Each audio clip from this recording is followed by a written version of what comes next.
because of gender transition, I'm now going to have the privilege, and it is a privilege, of going through old age.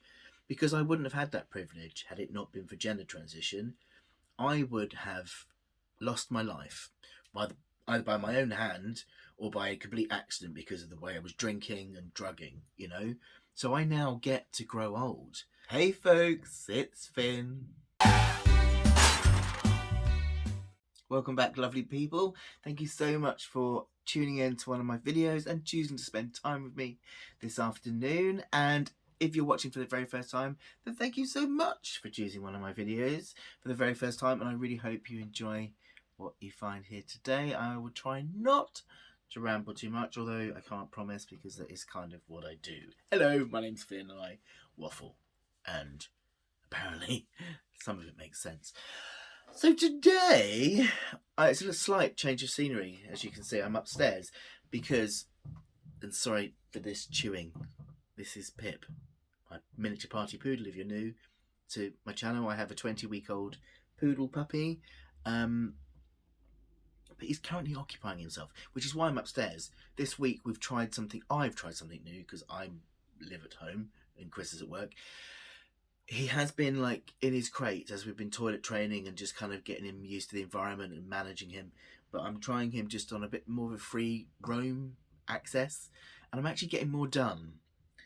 So I thought while he's actually quite settled and occupying himself upstairs, I just press record up here and see how he goes. So let's just see how we got on making a video upstairs today. So today's video is a bit of a celebratory vlog, just marking a massive epic milestone.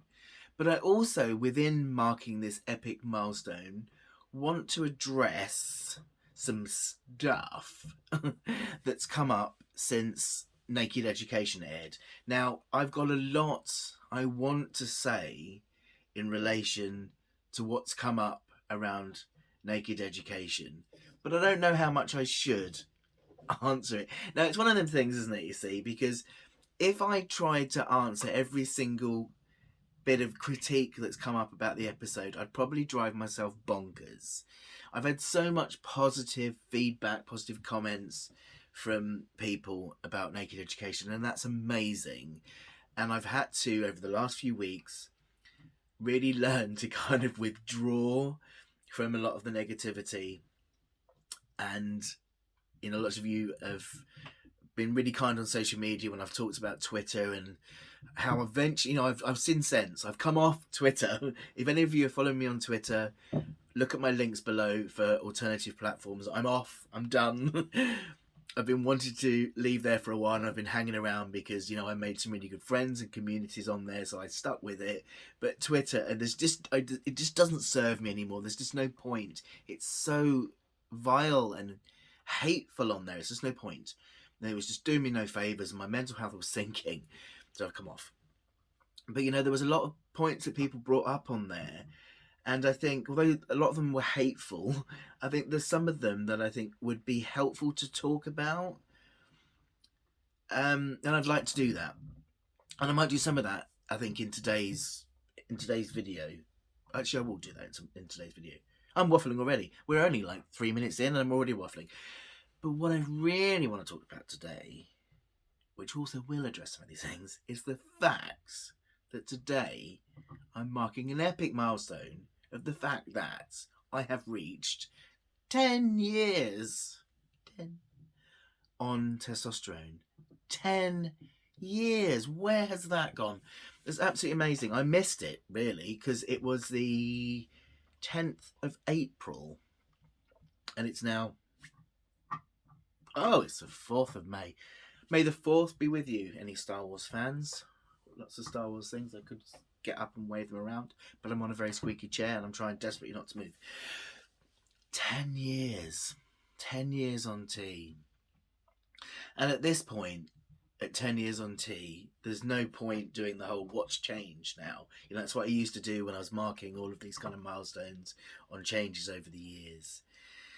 But really, I suppose what I want to talk about today is kind of like addressing some of these things that have come up around, my episode of Naked Education, because what's happened is there's a certain gender critical person that crawls out of the woodwork around my videos and is, lo and behold, posting again, poking holes in my story and my gender transition and my phalloplasty. It's really nasty. I mean, I shouldn't really click on the video and I shouldn't really read the comment section, but you know, you can't help it, can you? So I had a look and it's just nasty. It really, really is nasty. But one of the things that they mention, and this is often something that a lot of gender critical people do, and I just think it's bizarre how they think they can talk for us about how we feel and predict how we'll feel in the future. They talk about how, you know, I'm really not happy. That apparently my body language gives away that I'm lying, that in the show that they can tell that by the way I'm talking and the way I'm moving and everything, that actually it's a complete lie, and that in a few years' time it's all going to come out that actually I'm not at all happy with my transition, I'm not at all happy with my surgery, and yeah, that's all going to come out. What an absolute utter load of tosh. Anybody that knows me, anybody that follows my content knows how absolutely, try not to swear, wrong that is. I mean, how could I possibly regret my transition? Let's just think back to 10 years ago, well, 12 years ago, because obviously I was on the waiting list for a couple of years. Pre-transition, I was in active addiction, drug and alcohol addiction. My mental health was so severe. I was self-harming multiple times a week. I was severely underweight because I was restricting my food because, I mean, I didn't understand why I was doing this, but I was trying to keep myself incredibly skinny. You know, I was drinking myself into oblivion. I was smoking cannabis. I was taking all sorts of drugs. It was just an absolute car crash of a life. I didn't want to be here. You know, I was just this kind of Groundhog Day of hell, day in and day out. And when I realised I was transgender, that has allowed me to get clean and sober. You know, the more my transition went forward, the more my dysphoria lessened, the easier it was to breathe in my own body and be in my own body. You know, I've been able to stay clean and sober. I haven't self-harmed. I've stopped disordered eating. I've been able to manage my own life, manage my mental health. My life was changed beyond all recognition in ways I had no idea was possible because I've gone through gender transition. How on earth could I regret any of that? You know, I didn't have a life. It was just so miserable back then. And I just find it so, well, it's rude, isn't it? Let's face it, it's rude that these people can kind of speak for us and just say they're clearly not happy. What? Have you seen me? Have you seen me? And have you seen the awful broken shell of a person that I was before? You know, it's just absolutely unbelievable. You know, the only reason I'm bringing up this person is because it's just, I just get sick and tired of this kind of misinformation that goes on all the time around trans people. And it's just like, if you want to know about trans people's lives, and I say it time and time again, listen to trans people, not secondhand information of people reporting about trans people. You know, it's just, it does so much damage. The facts are right here. And, you know, if any medical professional I'm in contact with, whether it's like a doctor or a mental health professional, every time they look at my file, they always do the same thing. They double take, because my presentation now, in terms of my mental health presentation, does not match up to what's on my file, because that person is just unrecognisable to me now. I mean, if you look at that person, you'd say that person wouldn't be here today because of how incredibly mentally poorly I was. You know, that person is the person you think they're never going to recover because they're so mentally unwell. They're so hell-bent on self-destruction through so many different means that you just think they're going to be in and out of mental health services for life, that they're really never going to overcome that. And yet here I am, you know, and what's done that is being able to recognize myself as a man, as transgender, and access gender services, to go through a male puberty and to change my body through surgeries so that my body is in line with my gender presentation. That is what has allowed me to feel more comfortable, to get rid of the pain that was gender dysphoria and live my life, you know. And in such a relatively short space of time, 10 years, you think I started transition at the age of 39. In those 10 years, to have come forward in my kind of mental health journey this far, and to be managing my life without, you know, turning to drink, drugs, alcohol, self-harm, all of these really dangerous, poor coping mechanisms, is nothing short of incredible. You know, yes, I've put in the hard work, but it's not about just hard work. You can put in hard work, but if you're in daily, absolute hellish pain, it's impossible, because that hell pain that you're in inside, when you're just absolute in agony, it's hard to have the willpower, the want to stop these behaviours, because what is there? What is there apart from another day of that kind of pain? There is no hope to be had, because if you know that the next day is going to feel the same and the next day is going to feel the same, why bother putting in the work? But once my face, voice, body started to change in the right puberty, that kind of expansion of like, oh, I can breathe in my body, I'm starting to see me, it reflected in the mirror, people are starting to relate to me as the man I am, my future's opening up, there's space for me in the world, you know, in all of these things, hope started to happen for the first time in my life. You know, that then meant I wanted to work on my life because I could see a life for me, you know. That's the difference. I'm ranting.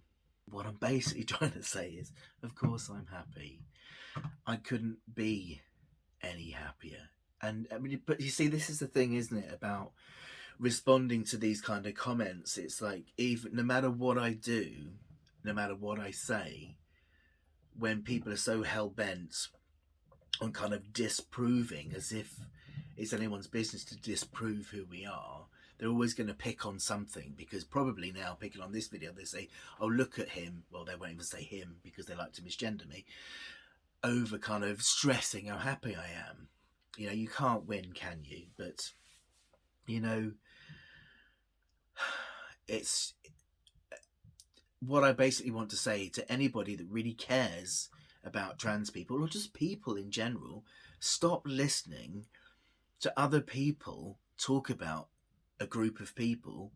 If you want to learn about a group of people, listen to that group, not the people talking about that group, because they do not know. We do. I know if I'm happy. They don't, because they don't live my life. I am genuinely, absolutely, 100%, even if I do this with my head, because I make very strange body movements, because that's just me, I'm happy. I might make face movements, I might make body movements, I don't care. I'm happy. Thank you very much. And it isn't just these internal changes, it's the external changes as well. These last 10 years, I mean, when I look at what's gone on over these last 10 years of my life, it's just unbelievable. Not only have I completely changed the way I respond to my life, because I do respond to life now. I used to react left, right and centre. You know, it was a complete, like, massive reaction. Something went wrong, have a drink, get stoned, cut myself, hurt myself. You know, it was all about that. Now I respond to life in an adult way. I manage things. But even more than that, I've gone out and done so much with my life that I never thought would have been possible. You know, I went back to uni and I got myself a degree, a first degree honours, you know. I got myself my own business. I started my own self-employed business, you know. Never in a million years did I think I could do that, you know. My mental health was still tricky. I needed to put my recovery first. So I decided, right, what can I do? Let's be resourceful. So I turned a hobby into a self-employed business where I could start to wean myself off the benefits I've been on for years and start to earn my own money. You know, I wrote a book. I gave a TED talk. These sort of things that, you know, I couldn't even get out my own front door. And here I am doing all of this incredible stuff that I've done over the last 10 years. My life is amazing. How on earth I would then think, do you know what? I'm going to undo all of this. I really regret changing my life and transitioning and into this happy, confident, successful man I am today. Okay, my health is not great. I have ME/CFS. I had a bit of bad luck there getting that. And this is something that the gender critical family like to critique as well. And this has been thrown around a lot since the programme aired. It's got a lot of flack for not being mentioned on the programme, and really it has very, very little to do with what I was talking about on Naked Education. We actually did speak about it. Me and Lucian spoke about it. We did speak about it, but it actually didn't end up making it to the final cut because they're very limited in what they could show. But again, with what the gender critical lot are saying about my ME is actually wrong. A lot of the videos I see and the comments I see about it are that lower surgery put me in a wheelchair or in a mobility scooter. Actually, that's not true. That is not what happened at all. I use a mobility scooter as a pacing aid because of my fatigue and post-exertional malaise. That's why I use it. And I've already made a video on this, that my ME was not caused by my gender transition, and trying to make a direct link from ME/CFS to my gender transition makes it overly simplistic. It's absolutely ridiculous to try and say that A caused B. That is just not the case whatsoever. As I said in the video that I made recently, I do think that my ME has got far more to do with trauma that I've gone through my life that's likely messed up my immune system and my nervous system, leaving me vulnerable to an infection at some point that's then been a perfect storm for ME to happen. The more I reflect on my ME journey and how that's happened, I can actually see early signs of it back when I got sober. So that was even pre-transition. So would you say I shouldn't have got sober because that's caused ME? You know, so ME can happen to anybody. You know, anything could have caused this. And trying to make it overly simplistic by blaming transition is just not the case at all. One thing I've said a lot and I keep saying is that, you know, and it's really important when you start T to really bear this in mind, that gender transition, testosterone, hormones, all these things don't make your life a bed of roses. You're still going to be affected by the same things in life that everyone else does, right? Gender transition, going through hormones and surgery, solves gender dysphoria. It doesn't then mean you're immune from bad stuff happening in your life. Disease, accident, injury, all of those happen. You know, it wasn't ever going to protect me from anything else happening in life.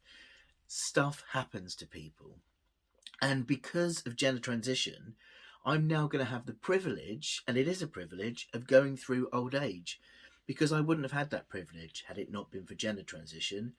I would have lost my life either by my own hand or by a complete accident because of the way I was drinking and drugging, you know. So I now get to grow old.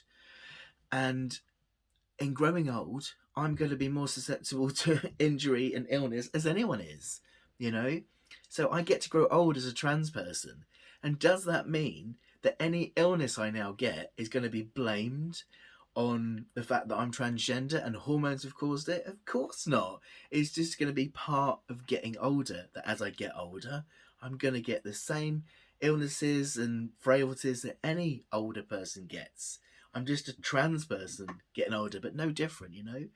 So, but this is the thing, isn't it? Again, I'm gonna have those kind of lens looked on in me from a gender critical lot, that anything I ever get, because of his gender transition, because that's what they do. So just remember this when you're hearing and reading this from the gender critical lot, that this is what they do, you know? I'm 49, I've had a really tough life, you know, so of course I'm going to be susceptible to some of this more than others because of what I've been through, and I'm getting older. So, you know, bear that in mind. I have had a hard life because of the main fact, really, that my gender dysphoria, gender questioning just wasn't noticed. I am one of those people that are an example of both sides of the spectrum of what happens when a young person's gender dysphoria and gender question is ignored, and how that can then spiral into really severe mental health problems, depression, anxiety, self-harm, drug addiction and so forth, and how that can then go into physical health problems, chronic illness, because of the stress on somebody from hiding that for so many years.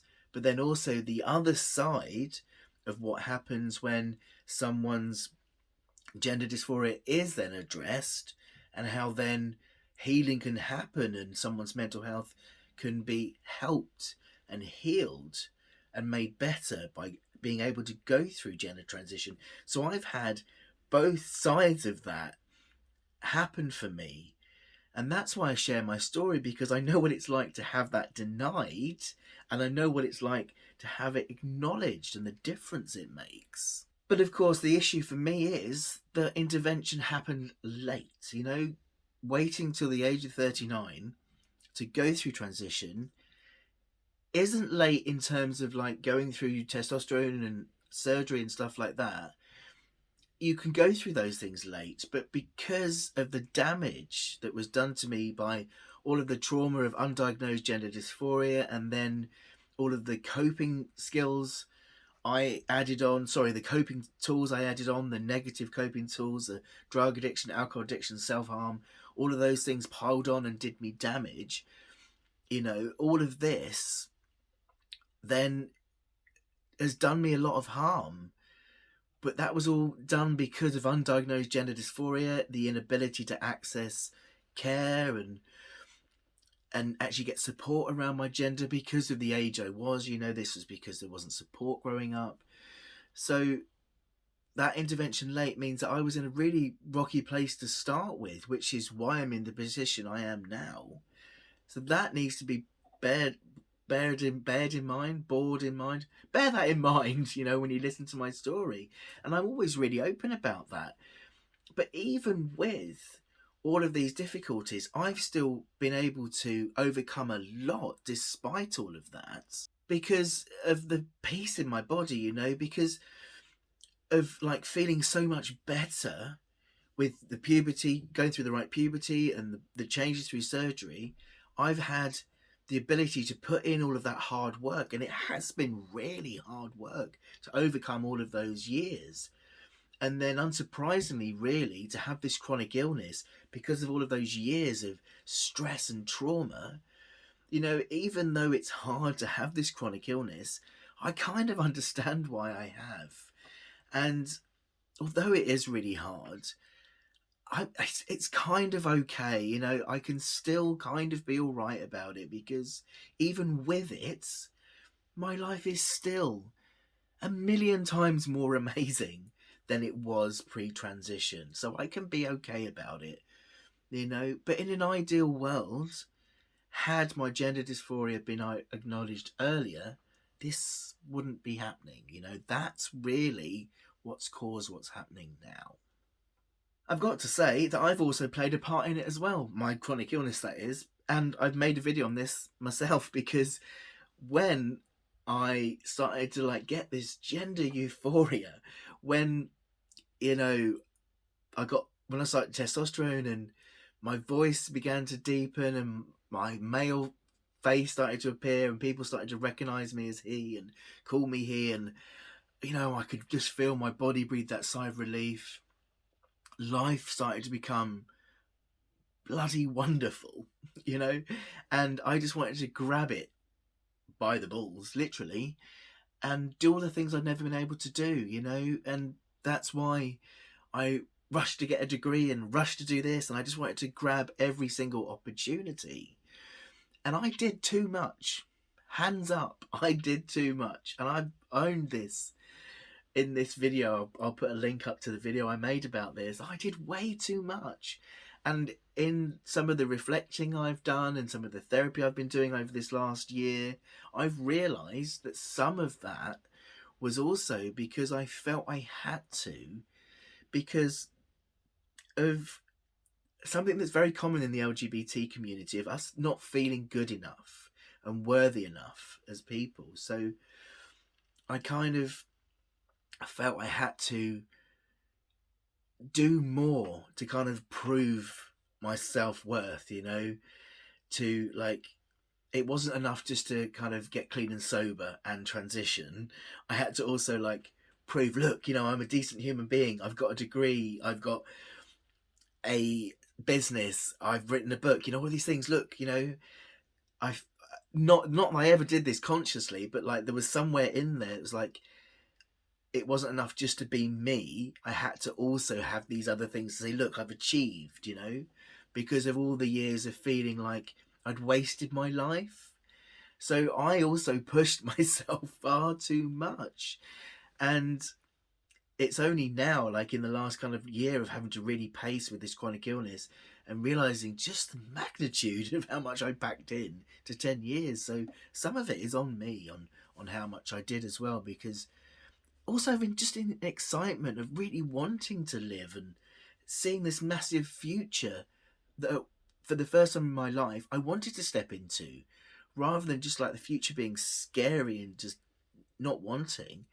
For the first time I wanted that future and just wanted to fill it with wonderful things, and just slightly overdoing it, you know. But, you know, one thing that this chronic illness has taught me really is that it's okay to have an ordinary life.